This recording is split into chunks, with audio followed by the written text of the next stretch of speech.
വിശാരദിൻ്റെ first പേപ്പറിൽ വരുന്ന നവീൻ ഗദ്യചയനികയിലെ മൂന്നാമത്തെ പാഠമാണ് നമ്പരും വാലെ തിജോരി. ഈ പാഠത്തിൻ്റെ സാരാംശമാണ് പറയുന്നത്. ആദ്യം ലേഖക പരിചയം. കുംവർ സുരേഷ് സിംഹ് എഴുതിയതാണ് നമ്പരും വാലെ തിജോരി എന്ന ഈ പാഠം. ഉത്തർപ്രദേശിലെ കാലാകാങ്കർ രാജകുടുംബത്തിലാണ് കുംവർ സുരേഷ് സിംഹ് ജനിച്ചത്. തുടക്കം മുതൽ തന്നെ അദ്ദേഹത്തിന് സാഹിത്യത്തോട് താല്പര്യം ഉണ്ടായിരുന്നു. കാലക്രമേണ അദ്ദേഹം എഴുതാനും തുടങ്ങി. പക്ഷിമൃഗാദികളെക്കുറിച്ച് അദ്ദേഹം ഗവേഷണം നടത്തുകയും എഴുതുകയും ചെയ്തിരുന്നു. അങ്ങനെ പക്ഷിമൃഗാദികളുടെ ലോകത്തെക്കുറിച്ച് അദ്ദേഹം എത്രമാത്രം ഗവേഷണം നടത്തിയോ എത്രമാത്രം എഴുതിയോ അത്രയും പക്ഷിമൃഗാദികളെക്കുറിച്ച് ഹിന്ദിയിൽ മറ്റാരെങ്കിലും എഴുതിയോ എന്ന കാര്യം സംശയമാണ്. നമുക്ക് പഠിക്കാനുള്ള നമ്പരും വാലെ തിജോരി എന്ന ഈ ഹാസ്യകഥ ഇന്ന് ചരിത്രത്തിൻ്റെ ഭാഗമായി തീർന്ന രാജാക്കന്മാരുടെ കാലഘട്ടത്തിലേതാണ്. രാജാക്കന്മാരുടെ കാലഘട്ടത്തിലെ പെട്ടിയുമായി ബന്ധപ്പെട്ട ഒരു സന്ദർഭത്തിലേക്ക് വളരെ ആകർഷകമായ രീതിയിൽ ഈ കഥ വെളിച്ചം വീശുന്നു. ആകർഷകമായ ശൈലിയും സജീവമായ ഭാഷയും നമുക്ക് ഈ കഥയിൽ കാണാൻ കഴിയും. വിലപിടിച്ച വസ്തുക്കൾ വീടിൻ്റെ ഭംഗി കൂട്ടുന്നു. സമൂഹത്തിൽ കൂടുതൽ മാന്യതയും ഇവ കൈവശം വയ്ക്കുന്നവർക്ക് ലഭിക്കുന്നു. എന്നാൽ ചിലപ്പോഴൊക്കെ വിലപിടിച്ച വസ്തുക്കൾ മനുഷ്യന് ബുദ്ധിമുട്ട് സമ്മാനിക്കാറുണ്ട്. അത്തരം ഒരു സന്ദർഭമാണ് ഈ കഥ. നമ്പരും വാലെ തിജോരി പാഠ का सारांश. नंबरों वाली तिजोरी एक हास्य कथा है जो राजा रईसों से संबंधित है. നമ്പരും വാലെ തിജോരി എന്നത് രാജാക്കന്മാരും പ്രഭുക്കന്മാരുമായൊക്കെ ബന്ധപ്പെട്ടിട്ടുള്ള ഒരു ഹാസ്യകഥയാണ്. ലേഖക് കുംവർ സുരേഷ് സിംഹ് സ്വയം കാലാകാങ്കർ ഉത്തർപ്രദേശ് രാജപരിവാർ കെ ഹെ അവർ സാഹിത്യമേ രുചി രഖത്തെ ഹെ. ലേഖകനായ കുംവർ സുരേഷ് സിംഹ് സ്വയം ഉത്തർപ്രദേശിലെ കാലാകാങ്കർ രാജകുടുംബത്തിലെ ഒരു അംഗമാണ്. അദ്ദേഹത്തിന് സാഹിത്യത്തിൽ താല്പര്യമുള്ള ഒരു വ്യക്തിയാണ്. ആപ്പിനെ ബാലസാഹിത്യ പർ ഭി കലം ചലായി ഹെ. അദ്ദേഹം ബാലസാഹിത്യത്തിലും തൻ്റെ പേന ചലിപ്പിച്ചിട്ടുണ്ട്. ലേഖക് കെ ഘർ കെ ബാഹർ ഏക് തിജോരി പടി ഹെ. ലേഖകൻ്റെ വീടിന് പുറത്ത് ഒരു പെട്ടി കിടപ്പുണ്ട്. ജോ ദേഖിനെ മേ അച്ചി അവർ ബഹുമൂല്യ ലഗത്തി ഹെ. അത് കാണാൻ വളരെ നല്ലതാണ്, അതുപോലെ വില പിടിച്ചതുമാണ്. इसमें संदेह नहीं है कि बहुमूल्य वस्तुओं से घर की शोभा बढ़ती है और आदमी की शान में भी वृद्धि होती है. വിലപിടിച്ച വസ്തുക്കളിലൂടെ വീടിൻ്റെ ഭംഗി കൂടും എന്ന കാര്യത്തിൽ യാതൊരു സംശയവും ഇല്ല. അതിലൂടെ മനുഷ്യൻ്റെ പ്രതാപവും കൂടുന്നു. लेकिन लेखक उसे क्यों अंदर नहीं रखना चाहते, इसी रहस्य को खोल रही है यह कहानी. എന്നാൽ ലേഖകൻ എന്തുകൊണ്ടാണ് ആ പെട്ടി അകത്ത് വയ്ക്കാൻ ആഗ്രഹിക്കാത്തത്? ഈ രഹസ്യമാണ് ഈ കഥയിലൂടെ പറയുന്നത്. सामान्य रूप से यही सोचा जाता है कि राजा रईसों के नौकर नमक हराम होते हैं और उन्हीं की वजह से रियासतें उजड़ गई है. സാധാരണയായി ആളുകൾ ചിന്തിക്കുന്നത് ഇങ്ങനെയാണ്. രാജാക്കന്മാരുടെയും പ്രഭുക്കന്മാരുടെയും ഒക്കെ അടുത്ത് ജോലി ചെയ്യുന്ന ജോലിക്കാർ നന്ദി കെട്ടവരാണ്. അവർ കാരണമാണ് ഈ രാജഭരണങ്ങളൊക്കെ നശിച്ചു പോയത്. यह उन लोगों की धारणा होती है जिन्हें राजा परिवारों के जीवन का अनुभव नहीं है. എന്നാൽ രാജ കുടുംബത്തിലെ ജീവിതത്തിൻ്റെ അനുഭവം ഇല്ലാത്തവർക്കാണ് ഇങ്ങനെയൊരു ധാരണ ഉണ്ടാവുക. അതല്ലാതെ സാധാരണക്കാർക്കാണ് അങ്ങനെ ഒരു ധാരണ ഉണ്ടാവുക. രാജകുടുംബത്തിലെ അംഗങ്ങൾക്ക് ഒരിക്കലും അങ്ങനെ ഒരു അനുഭവം ഉണ്ടാവുകയില്ല. സർക്കാരി ബാബു സെ റിയാസത്തി കർമ്മചാരിക്ക് തുലന ഹോ ഹി നഹി സക്തി. സർക്കാർ ഓഫീസർമാരുമായിട്ട് രാജാക്കന്മാരുടെ കാലഘട്ടത്തിലെ ജോലിക്കാരെ താരതമ്യം ചെയ്യാനേ കഴിയില്ല. സർക്കാരി ബാബു ബെൻ ഠൻകർ 10 बजे दफ्तर पहुंचता है और पंखे के नीचे कुर्सी पर बैठकर आराम से काम करता है.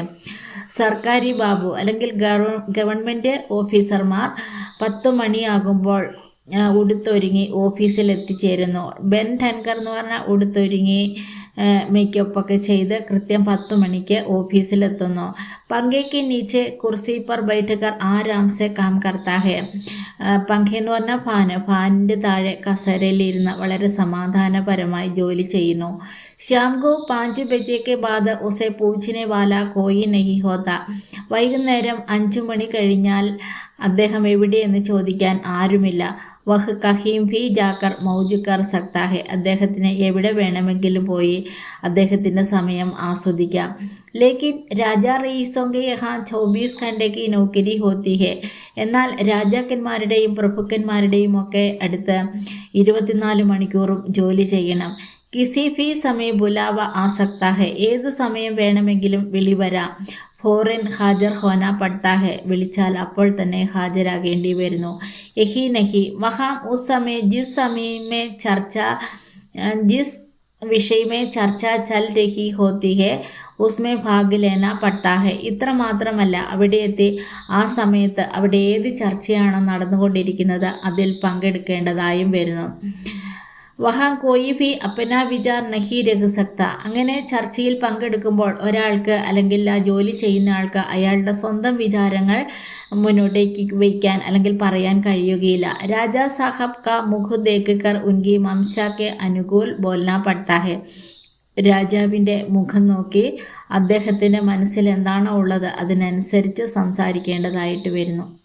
ചാച്ചാജി കി സിഫാരിസ് പർ ലേഖക് കോ ഏക് രാജപരിവാർ മേ നൗകരി മിൽ ഗയി.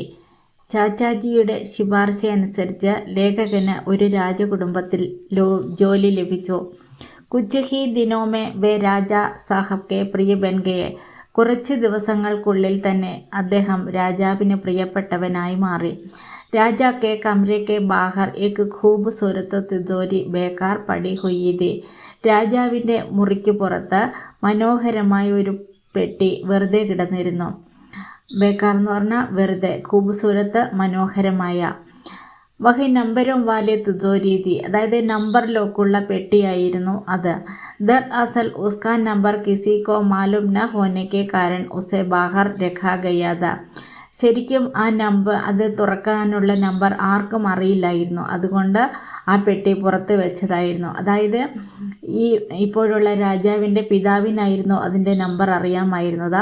അദ്ദേഹം ഒരു ദിവസം പെട്ടെന്ന് മരിച്ചത് കൊണ്ട് തന്നെ ആ നമ്പർ ആർക്കും പറഞ്ഞു കൊടുക്കാൻ കഴിഞ്ഞിരുന്നില്ല. അതുകൊണ്ട് തന്നെ ആ പെട്ടി തുറക്കാൻ കഴിഞ്ഞിരുന്നില്ല. അങ്ങനെ ആ പെട്ടി വെറുതെ കിടന്നു. തിജോരിക്ക് ബനാവട്ട് ലേഖകോ അച്ചി ലഗി. ആ പെട്ടിയുടെ നിർമ്മാണം ലേഖകന് വളരെ ഇഷ്ടപ്പെട്ടു. വേ രാജാസെ മാങ്ക് ബൈഠെ. അങ്ങനെ ലേഖകൻ ആ പെട്ടി രാജാവിനോട് ചോദിച്ചു. രാജാ ഭി ദേനെ കോ തയ്യാർ ഹോഗെ. രാജാവും ആ പെട്ടി കൊടുക്കാൻ തയ്യാറായി.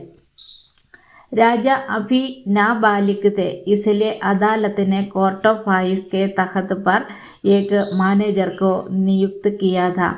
രാജാവ് ഇപ്പോഴും പ്രായപൂർത്തിയായിരുന്നില്ല, ഒരു കുട്ടിയായിരുന്നു. അതുകൊണ്ട് തന്നെ കോർട്ട് ഓഫ് വായിസിൻ്റെ കീഴിൽ അല്ലെങ്കിൽ കോർട്ടിന് കീഴിൽ ഒരു മാനേജരെ നിയോഗിച്ചിരുന്നു. ഹാത്തി കി ശകൽ കെ മാനേജർ രാജാ സാഹബ് കി ഹർ ബാത്ത് മേ ദഖൽ ദേത്തെ थे. അതായത് കണ്ടാൽ ആനയെപ്പോലെ തോന്നിക്കുന്ന അല്ലെങ്കിൽ തടിയനായ ഒരു മാനേജർ ഈ രാജാവിൻ്റെ എല്ലാ കാര്യങ്ങളിലും കൈകടത്തുമായിരുന്നു. ദഖൽ ദേന എന്ന് പറഞ്ഞാൽ കൈകടത്തുക. അപ്പനേക്കോ രാജാ കാ ഹിത് ചിന്തക്ക് ദിഖാത്തേ थे, ലേക്കിൻ ഉൾട്ടാ കാം കർത്തേ थे. ഏതൊരു കാര്യത്തിലും ഞാൻ രാജാവിൻ്റെ ശുഭചിന്തകനാണ് എന്ന് കാണിക്കാൻ അയാൾ ശ്രമിച്ചിരുന്നു. എന്നാൽ സംഭവിക്കുന്നത് മറിച്ചായിരുന്നു. ജബ് ഉനെ പതാ ചലാ കി രാജാ സാഹബ് തിജോരി लेखक को दे रहे हैं तो यह कहकर रोक दिया कि तिजोरी रियासत के लिए बहुमूल्य है, कमानी को लिखकर इसे खुलवा देंगे. രാജാവ് ലേഖകന് ആ പെട്ടി കൊടുക്കാൻ തയ്യാറായപ്പോൾ ഇത് രാജ്യത്തിന് വളരെ വിലപ്പെട്ടതാണ്, വിലപിടിച്ചതാണ് എന്നൊക്കെ പറഞ്ഞുകൊണ്ട് മാനേജർ കൊടുക്കുന്നതിനെ തടഞ്ഞു. ഏതെങ്കിലും സാങ്കേതിക വിദഗ്ധനെ വിളിച്ച് ആ പെട്ടി തുറക്കാമെന്നും അയാൾ പറഞ്ഞു. फिर उन्होंने लेखक को उपदेश दिया कि राजा अभी वयस्क नहीं हुए हैं, ऐसे में उनको फुसलाकर रियासत की चीज़ें मांगना अनुचित है. പിന്നീട് ലേഖകനോട് മാനേജർ ഇങ്ങനെ ഉപദേശിച്ചു. രാജാവിനിപ്പോൾ പ്രായപൂർത്തിയായിട്ടില്ല, അതുകൊണ്ട് തന്നെ രാജാവിനെ മുഖസ്തുതി പറഞ്ഞ് അല്ലെങ്കിൽ എന്തെങ്കിലും ചക്കരവാക്ക് പറഞ്ഞ് രാജ്യത്തിൻ്റെ വസ്തുക്കൾ ആവശ്യപ്പെടുക എന്നുള്ളത് അനുചിതമാണ്, അല്ലെങ്കിൽ എന്തെങ്കിലും ചോദിക്കുന്നത് അനുചിതമാണ് എന്ന് ആ മാനേജർ ലേഖകനോട് പറഞ്ഞു. അസൽമേ മാനേജർ കാ മൻ തിജോരി പർ ലൽച്ചാ ഗയാ. ശരിക്കും മാനേജറിന് ആ പെട്ടി വേണമായിരുന്നു. वे उस खूबसूरत चीज़ से अपनी कोठी की शोभ बढ़ाना चाहते थे. അദ്ദേഹം ആ മനോഹരമായ പെട്ടി കൊണ്ട് തൻ്റെ ബംഗ്ലാവിൻ്റെ ശോഭ അല്ലെങ്കിൽ ഭംഗി കൂട്ടാൻ ആഗ്രഹിച്ചിരുന്നു. കോട്ടി എന്ന് പറഞ്ഞാൽ ബംഗ്ലാവ്. ഉസെ അപ്പനി കോട്ടി പർ പഹഞ്ച ഭി ദിയ. അങ്ങനെ മാനേജർ ആ പെട്ടി തൻ്റെ ബംഗ്ലാവിലെത്തിച്ചു. കുച്ച് ഹി ദിൻ ബാദ് രാത് കെ സമയം മാനേജർ കി കോട്ടി പർ ഡാക്ക പട. അങ്ങനെ പെട്ടി കൊണ്ടുപോയി കുറച്ച് ദിവസം കഴിഞ്ഞപ്പോൾ മാനേജർ സാറിൻ്റെ ബംഗ്ലാവിൽ കൊള്ളക്കാർ വന്നു. डाकुओं का दल चौकीदार के हाथ भाव बांधकर अंदर घुस गया. കൊള്ളക്കാർ വന്നിട്ട് ചൗക്കീദാർ എന്ന് പറഞ്ഞാൽ കാവൽക്കാരൻ്റെ കയ്യും കാലും ഒക്കെ കെട്ടിയിട്ട് ഈ ബംഗ്ലാവിൻ്റെ അകത്ത് കയറി. ഖുസ്ന എന്ന് പറഞ്ഞാൽ കയറുക. മാനേജർക്ക് പത്നി മായക്കെ ഗയി ഹുയിദെ. മാനേജറിൻ്റെ ഭാര്യ അവരുടെ സ്വന്തം വീട്ടിലേക്ക് പോയിരുന്നു. ഭാര്യ വീട്, അതിനാണ് മായക്ക എന്ന് പറയുന്നത്. ഡാക്കുവങ്കോ ഘർക്കെ അന്തർ കുച്ച് നഹി മില. കൊള്ളക്കാർ വീട് മുഴുവൻ അരിച്ചു പെറുക്കിയിട്ടും അവർക്കൊന്നും കിട്ടിയില്ല. ഉൻകി നസർ തിജോരി പർ പടുകയി. അവരുടെ നോട്ടം പെട്ടിയിലായി. ഡാക്കുവോനെ മാനേജർക്കോ ജഗാക്കർ തിജോരിക്ക് ചാബി മാങ്ങി. കൊള്ളക്കാർ മാനേജറെ ഉയർത്തി എന്നിട്ട് പെട്ടിയുടെ ചാവി ആവശ്യപ്പെട്ടു. ഡർക്കെ മാനേജർക്കെ മുഖസെ ആവാസ് നഹി നികൽ രഹി ഥി. ഈ കൊള്ളക്കാരെ കണ്ട് ഭയന്ന മാനേജറുടെ വായിൽ നിന്നും വാക്കുകളൊന്നും വരുന്നുണ്ടായിരുന്നില്ല. പേടിച്ച് വിറച്ചിരിക്കുന്നു. ഉന്നോനെ കഹാക്കി വഹ് നമ്പർ സെ ഖുൽത്തി ഹെ. മാനേജർ പറഞ്ഞു, ഈ പെട്ടി നമ്പർ കൊണ്ട് തുറക്കുന്നതാണ്. ഡാക്കുവോനെ നമ്പർ മാങ്ക. അത് കേട്ട കള്ളന്മാരെ നമ്പർ ചോദിച്ചു. മാനേജറിനെ കഹാക്കി മുझे മാലൂം നഹി. മാനേജർ പറഞ്ഞു, എനിക്കറിയില്ല. ഡാക്കുവോനെ സോച്ചാക്കി മാനേജർ ഛൂട്ട് ബോൽത്താ ഹെ. മാനേജർ പറയുന്നത് സത്യമാണ്, പക്ഷെ കള്ളന്മാർ വിചാരിച്ചത് പറഞ്ഞു കൊടുക്കാൻ ഇഷ്ടമില്ലാത്തത് കൊണ്ട് മാനേജർ കള്ളം പറയുന്നതാണെന്നാണ്. ലാത്തേം ഖൂസേം ഖാത്തെ മാനേജർ കാ ബുരാ ഹാൽ ഹോ ഗയ. അങ്ങനെ അടിയും ഇടിയും തൊഴിയും ഒക്കെ കൊണ്ട് മാനേജറിൻ്റെ അവസ്ഥ വളരെ മോശമായി. അഗലെ ദിൻ ഉനോനെ ചുപ് ചാപ് തിജോരി കോ രാജാ സാഹബ് കെ കമരെ കെ ബാഹർ പഹഞ്ചാ ദിയ. അടുത്ത ദിവസം മാനേജർ സാഹബ് ഒന്നും മിണ്ടാതെ ആ പെട്ടി രാജാ സാഹബിൻ്റെ മുറിയുടെ പുറത്തെത്തിച്ചു. നമ്പരും വാലെ തിജോരി സെ അപ്പനി കോട്ടി കി ശോഭ ബെഡാനെ കാ ഉൻകാ ഷോക്ക് പൂരാ ഹോ ഗയ. നമ്പർ ലോക്കുള്ള ആ പെട്ടി കൊണ്ട് തൻ്റെ ബംഗ്ലാവിൻ്റെ ശോഭ കൂട്ടാനുള്ള അയാളുടെ താല്പര്യം അതോടെ പൂർണ്ണമായി. അയാളുടെ ആഗ്രഹം അതോടെ പൂർണ്ണമായി. राजशाही बेद होने पर जब लेखक विदा हुए तो राजा साहब ने एक उपहार के रूप में यह तिजोरी लेखक को दे दी. അങ്ങനെ രാജഭരണമൊക്കെ അവസാനിച്ച് കഴിഞ്ഞപ്പോൾ ലേഖകൻ അവിടെ നിന്ന് വിട പറയുന്ന സമയത്ത് രാജാ സാഹബ് ഒരു സമ്മാനത്തിൻ്റെ രൂപത്തിൽ ഈ പെട്ടി ലേഖകന് കൊടുത്തു. അപ്പനെ ഖർച്ച് സെ ലേഖകെ ഗാവ് തഹ് പഹിജാതെ. രാജാവ് തൻ്റെ സ്വന്തം ചിലവിൽ ആ പെട്ടി ഗ്രാമത്തിൽ, അതായത് ലേഖകൻ്റെ വീട് വരെ എത്തിച്ചു. ലേഖകോ ഇസെ അസ്വീകാർ ഭി നഹി കർ സക്തേ. ഇത്ര സ്നേഹത്തോടെ രാജാവ് തരുന്നത് കൊണ്ട് തന്നെ അതിനെ നിരസിക്കാനും ഈ ലേഖകന് കഴിയുമായിരുന്നില്ല. क्योंकि राजा साहब ने बड़े प्रेम से एक यादगार के तौर पर भेंट की थी. കാരണം രാജാവ് വളരെ സ്നേഹത്തോടെ ഒരു ഓർമ്മ വസ്തു എന്ന രീതിയിൽ തൻ്റെ ഓർമ്മയ്ക്ക് എന്ന പേരിലാണ് ആ വസ്തു ലേഖകന് സമ്മാനിച്ചത്. भले ही लोग कहते हैं कि इसे अंदर क्यों नहीं रखते. लेखक इस बहुमूल्य वस्तु से कमरे की शोभा बढ़ाना नहीं चाहते. ആളുകളൊക്കെ ആ പെട്ടി കാണുമ്പോൾ ഇങ്ങനെ പറയും, ഈ പെട്ടി, ഇത്രയും നല്ല പെട്ടി എന്തുകൊണ്ടാണ് അകത്ത് വയ്ക്കാത്തത്? എന്നാൽ അതങ്ങനെ ഇത്രയും വില പിടിച്ച വസ്തു അകത്ത് വെച്ച് വീടിൻ്റെ ഭംഗി കൂട്ടാൻ ലേഖകൻ ആഗ്രഹിക്കുന്നില്ല. इसलिए कि उन्होंने मैनेजर के अनुभव से जान लिया कि बहुमूल्य वस्तुएं कभी कभी मुसीबत का कारण भी बन सकती है. അകത്ത് വയ്ക്കാത്തത് ഇക്കാരണത്താലാണ്. മാനേജർ സാഹബിൻ്റെ അനുഭവത്തിൽ നിന്നും ലേഖകന് മനസ്സിലാക്കാൻ കഴിഞ്ഞു, വില പിടിച്ച വസ്തുക്കൾ ചിലപ്പോഴൊക്കെ അപകടത്തിനും കാരണമായി തീരാം.